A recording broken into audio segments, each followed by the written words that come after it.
और दोस्तों 2019 आ चुका है जिसका इंतजार हम सब कर रहे थे और आप सभी को हमारी टीम की तरफ से नव वर्ष की बहुत बहुत शुभकामनाएं। इसके साथ ही दोस्तों हम आपको खबर लगातार लाकर देते रहेंगे। आप हमारे साथ लगातार ऐसे ही जुड़े रहिए हमारी फैमिली बनकर। इसके साथ ही दोस्तों आप वीडियो को लाइक करके हमें अपना समर्थन जरूर देते रहिएगा। चलते हैं पहली बड़ी और बहुत बड़ी 2019 की खबर की तरफ और शुरुआत करते हैं हमारे 2019 की पहली खबर से। और ये खबर आज निकलकर सामने आ रही है दिल्ली से, जहाँ पर राहुल गांधी और प्रधानमंत्री मोदी की लोकप्रियता को लेकर एक बड़ा सर्वे कराया गया है, जिसके हैरान करने वाले आंकड़े सामने आए हैं। मिशन 2019 के तहत अप्रैल और मई में होने वाले चुनाव को लेकर एक बहुत बड़ा सर्वे सामने आया है, जिसके अंदर एक्सिस माई इंडिया पीएससी ने ये बहुत बड़ा सर्वे कराया है, जिसके नतीजे दिल्ली के ज्यादातर लोगों ने दिए हैं और उन्होंने बताया है कि प्रधानमंत्री के तौर पर वो किसको पसंद करते हैं। ऐसे में चौंकाने वाले नतीजे इसलिए माने जा सकते हैं क्योंकि प्रधानमंत्री मोदी और राहुल गांधी के बीच लोकप्रियता का अंतर केवल 6% का बचा है। यानी अचानक से राहुल गांधी की लोकप्रियता में दिल्ली में इजाफा देखने को मिला है और ऐसे में बीजेपी के लिए ये बहुत बड़ी और बुरी खबर आनी शुरू हो गई है। 2019 के लोकसभा चुनाव से पहले बीजेपी को बड़ा झटका लगते हुए सर्वे में दिखाया गया है, जहां राहुल गांधी की लोकप्रियता अचानक से 35% से सीधे बढ़कर 43% पहुंच चुकी है। यानी अब चंद प्रतिशत से दूर है प्रधानमंत्री मोदी से और इसके बाद राहुल गांधी की लोकप्रियता लगातार बढ़ती हुई। दोस्तों अगर आपको भी ऐसा लगता है कि 2019 के लोकसभा चुनाव में राहुल गांधी की लोकप्रियता प्रधानमंत्री की लोकप्रियता से बहुत ज्यादा होगी तो आप इस वीडियो को लाइक करिए, लाल बटन को दबाकर चैनल को सब्सक्राइब करके घंटी को दबाना दोस्तों मत भूलिएगा। चलते हैं एक और बड़ी खबर की तरफ और ये खबर निकलकर सामने आ रही है उत्तर प्रदेश से, जहां पर समाजवादी पार्टी के नेता अखिलेश यादव ने बड़ा बयान दे दिया और उन्होंने कहा कि लोकसभा चुनाव में अब ज्यादा दिन बाकी नहीं है और ऐसे में उत्तर प्रदेश में आगामी लोकसभा चुनाव के लिए समाजवादी पार्टी बसपा के साथ गठबंधन में कांग्रेस पार्टी को लेकर कुछ ही दिनों में बड़े परिणाम सामने आएंगे और उन्होंने कहा कि कुछ दिनों में ऐलान कर दिया जाएगा, इसके लिए आपको ज्यादा इंतजार करना नहीं पड़ेगा। यानी बहुत बड़ी खबर निकलकर सामने आ रही है उत्तर प्रदेश से, जहां पर अखिलेश यादव ने संकेत दे दिए हैं कि कुछ एक दिनों में महागठबंधन की औपचारिक घोषणा कर दी जाएगी और इसमें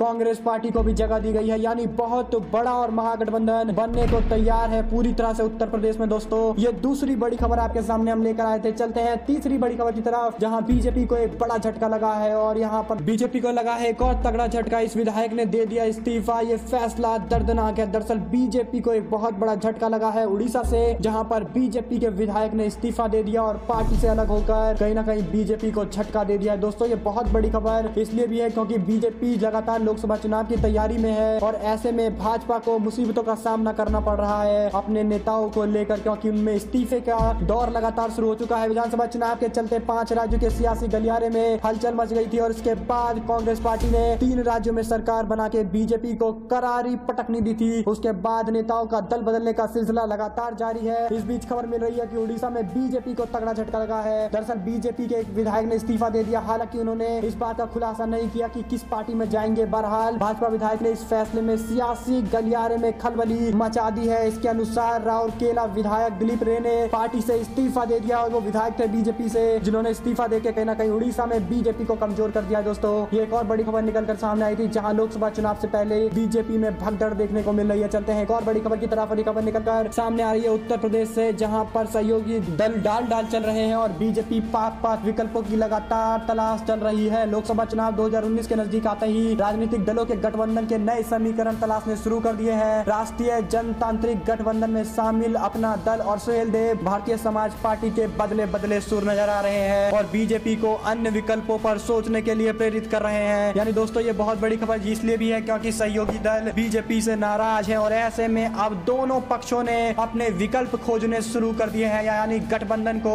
बड़ा झटका लगता हुआ नजर आ रहा है और सुलह की बात बनती हुई उत्तर प्रदेश में अभी नजर नहीं आ रही है। यानी ये दोस्तों उत्तर प्रदेश से ये बड़ी खबर आ रही थी। चलते हैं एक और बड़ी खबर की तरफ और ये खबर निकलकर सामने आ रही है बिहार से, जहां पर तेज प्रताप यादव ने जेडीयू और बीजेपी पर बड़ा हमला करते हुए कहा कि नक्सलियों के साथ है जेडीयू और भाजपा के संबंध। यानी जेडीयू और भाजपा पर बड़ा निशाना साधते हुए तेज प्रताप यादव और उन्होंने कहा है कि जेडीयू और बीजेपी नक्सली के साथ में कनेक्शन है। बिहार में अब नक्सली कनेक्शन की राजनीति चल रही है। जनता दल यूनाइटेड ने औरंगाबाद में हुए नक्सली हमले का कनेक्शन राष्ट्रीय जनता दल से जोड़ दिया था, जिसके बाद अब पक्ष और विपक्ष की सियासत तेज हो गई है। आरजेडी सुप्रीमो लालू यादव के बड़े बेटे तेज प्रताप यादव ने पलटवार करते हुए नक्सलियों के संबंध भारतीय जनता पार्टी और जेडीयू के साथ में बता दिए हैं, जिसके बाद बिहार की राजनीति कहीं ना कहीं गर्म होती हुई नजर आ रही। चलते हैं दोस्तों एक और बड़ी खबर की तरफ और ये खबर निकलकर सामने आ रही है राज्यसभा से, जहां बीजेपी को बड़ा झटका लगा है और 3 तलाक बिल को सेलेक्ट सिलेक्टिव कमेटी के पास भेजने पर अड़ा हुआ है विपक्ष। और ऐसे में सरकार का चर्चा से भागने का आरोप लगाते हुए पूरे दिन की कार्रवाई ठप हो चुकी है और सोमवार को इस बिल को पेश करना था, लेकिन विपक्ष के हंगामे की वजह से सरकार इस बिल को पेश नहीं कर पाई। और अगर पेश भी कर दे तो यह बिल पास नहीं होगा, क्योंकि बहुमत जो है वो यूपीए यानी विपक्ष के साथ है। और ऐसे में बीजेपी के बस की नहीं है अभी ट्रिपल तलाक के बिल को पास करवाना। एक और बड़ी खबर निकलकर सामने आ रही है, जहां पर प्रधानमंत्री मोदी पर फिल्म बनाना चाहते हैं जिग्नेश मेवाणी, और उन्होंने कहा कि फिल्म का नाम रखेंगे चौकीदार ही चोर है। बॉलीवुड अभिनेता अनुपम खेर ने द एक्सीडेंटल प्राइम मिनिस्टर नाम की एक फिल्म बनाई है, जिसमें भारत के पूर्व प्रधानमंत्री मनमोहन सिंह का किरदार निभाया जा रहा है। अभी इस फिल्म का ट्रेलर रिलीज नहीं हुआ। राजनीतिक गलियारों में सियासत तेज हो गई है। बीजेपी और कांग्रेस के नेताओं के बीच बयानबाजी लगातार जारी है। और इस बीच गुजरात के विधायक जिग्नेश मेवाणी ने बड़ा ऐलान करते हुए कहा कि प्रधानमंत्री मोदी के नाम से अब वो फिल्म बनाना चाहते हैं। जिग्नेश मेवाणी ने कहा कि फिल्म का नाम चौकीदार ही चोर होगा। साथ ही मेवाणी ने कहा कि नोटबंदी, जीएसटी समेत कृषि के जुड़े मुद्दे इस फिल्म के अंदर दिखाए जाएंगे और प्रधानमंत्री मोदी के ऊपर लोगों का विश्वास जिस तरह से हटा है, इसे पूरी फिल्म में फिल्माया जाएगा। यानी बड़ा बयान देते हुए नजर आए जिग्नेश मेवाणी और प्रधानमंत्री मोदी के नाम से फिल्म बनाने की जिज्ञासा दिखाते हुए जिग्नेश मेवाणी नजर आए। दोस्तों एक और बड़ी खबर निकलकर सामने आ रही है पंजाब से, जहां पर बादल के अपने गांव में बुरी तरह से हार गए। बादल जो भारतीय जनता पार्टी के सहयोगी हैं, उनको बड़ा झटका लगता हुआ नजर आ रहा है। और कांग्रेस पार्टी ने पंजाब के अंदर बीजेपी को बड़ा झटका देते हुए भाजपा के सहयोगी के साथ ही दोनों को हरा दिया है। इस बार के ग्राम पंचायत चुनाव राजनीतिक परिवारों के लिए उलटफेर भरा रहा। खासकर पूर्व मुख्यमंत्री प्रकाश सिंह बादल के चुनाव के नतीजे बेहद चौंकाने वाले रहे। प्रकाश सिंह बादल के गाँव में शिरोमणि अकाली दल का प्रत्याशी बादल परिवार के दूर के रिश्तेदार पोते लगते हैं उदय वीर सिंह, जो चुनाव में के अंदर कांग्रेस के प्रत्याशी जबरत जंग के साथ हार गए 376 वोटों से, जिसके बाद ये बहुत बड़ी हार मानी गई। और इसको हार माना गया प्रकाश सिंह बादल की, क्योंकि वो दिग्गज नेता है और पूर्व में मुख्यमंत्री भी रहे पंजाब में और बीजेपी के सहयोगी दल अकाली के सबसे बड़े नेता है। और ऐसे में उनके इलाके से कांग्रेस पार्टी ने पटकनी देके बीजेपी को बड़ा संकेत दे दिया है पंजाब के अंदर। चलते हैं एक और बड़ी खबर की तरफ, और ये खबर निकलकर सामने आ रही है। दोस्तों ऐसा रहा प्रधानमंत्री मोदी, राहुल गांधी और अमित शाह अन्य नेताओं का ये जाता हुआ 2018 का साल हर साल किसी न किसी रूप से प्रभाव जरूर छोड़ जाता है। कुछ मीठा यादगार, कुछ सीख लेने वाला तो कुछ कड़वा और भुला देने वाला। इस लिहाज से देखें तो यह वर्ष काफी महत्वपूर्ण रहा। बड़ी खबर और प्रभाव दिसंबर महीने में काफी कुछ देखा। 3 राज्य के चुनाव राजस्थान, मध्य प्रदेश, छत्तीसगढ़ के अंदर कांग्रेस पार्टी जीत कर आई और राहुल गांधी एक बड़े नेता के रूप में स्थापित हो गए। वहीं प्रधानमंत्री मोदी को बड़े झटके मिले हैं इस बार 2018 के लगातार चुनावों में, जहां पहले उनको कर्नाटका में कांग्रेस ने पटकनी दी और उसके बाद 3 राज्यों में बैक टू बैक चुनाव हराए हैं। यानी बीजेपी के लिए 2018 बहुत बुरा रहा और इसके साथ ही राहुल गांधी ने आगे से बाजी मार ली 2018 के अंदर। और अब बताया जा रहा है कि 2019 के अंदर भी कांग्रेस पार्टी कहीं ना कहीं बाजी मारेगी। दोस्तों अगर आपको भी लगता है कि 2019 के लोकसभा चुनाव में कांग्रेस पार्टी सबसे ज्यादा सीटें जीत कर आएंगी और लोकसभा चुनाव के अंदर सबसे बड़ी पार्टी बनकर उभरेगी, तो आप अभी इस वीडियो को लाइक करिए, लाल बटन को दबाइए, चैनल को सब्सक्राइब करिए, घंटी को दबाना मत भूलिएगा। अगली बड़ी खबर निकलकर सामने आ रही है पश्चिम बंगाल से, जहां पर पश्चिम बंगाल में किसानों का नया साल का तोहफा दिया है ममता बनर्जी ने और उन्होंने बड़ी घोषणा कर दी है किसानों के लिए। मध्य प्रदेश, छत्तीसगढ़, राजस्थान, बंगाल में भी किसानों को सौगात मिली है। राज्य सरकार ने सोमवार को किसानों के लिए योजना का ऐलान कर दिया। मुख्यमंत्री ममता बनर्जी ने कहा कि किसानों की फसल बीमा की किस्त सरकार भरेगी। इसके साथ ही सरकार की तरफ से किसानों को प्रति एकड़ 10,000 रुपए राशि दी जाएगी। इसके अलावा ममता सरकार 18 से 60 साल की उम्र वाले किसानों की मौत पर उनके परिजनों को 2 लाख रुपए का मुआवजा देगी। यानी 2019 के लोकसभा चुनाव से पहले सभी पार्टियां किसानों के पीछे लगी है और उनको लगातार समर्थन करती हुई नजर आ रही है, क्योंकि 2019 का लोकसभा चुनाव यानी इस बार के जो चुनाव होने वाले हैं ये पूरी तरह से किसानों के मुद्दे पर लड़े जाएंगे। ऐसे में सभी पार्टियां एक्टिवेट होती हुई नजर आ रही है। चलते हैं एक और बड़ी खबर की तरफ। बड़ी खबर निकल कर सामने आ रही है मध्य प्रदेश से, जहां पर सरकार को समर्थन दे रही बसपा ने बड़ी खबर के तहत यहां पर बहुत बड़ी बात कही है। उन्होंने कहा कि